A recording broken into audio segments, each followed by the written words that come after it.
Dahlia গাছ যদি একটু নার্সারিতে এই গাছের চারা পেতে একটু দেরি হয়, সেই জন্যে এই গাছের গ্রোথ যদি ঠিক থাকে তাহলে জানুয়ারির লাস্টে ফুল দেখা যাবে। জানুয়ারি মাঝপথ থেকেও ফুল এসে যায়। আর যারা একটু আগে গাছ লাগিয়েছে তাদের জানুয়ারির প্রথম দিকেই এসে গেছে কিছু ফুল। এই গাছগুলো সবই একটু লেট হওয়ার জন্যে এটা জানুয়ারির থার্ড উইকে মোটামুটি ফুল আসবে। এখন এই গাছের কুঁড়ি এসে গেছে।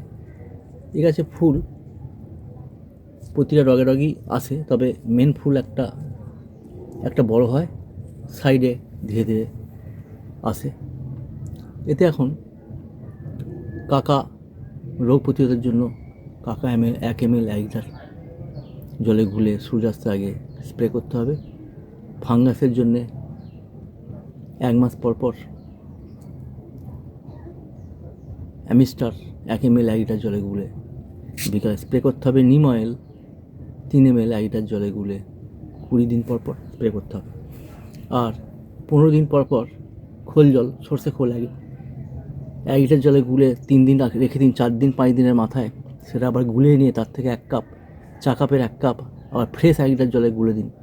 গুলে দিয়ে সেই পাতলা জলটা একটা গাছের টবে 1 কাপ করে দিন।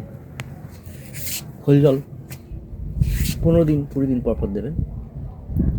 খোল জল দেওয়ার নিয়ম খুবই মাথায় রাখতে হবে।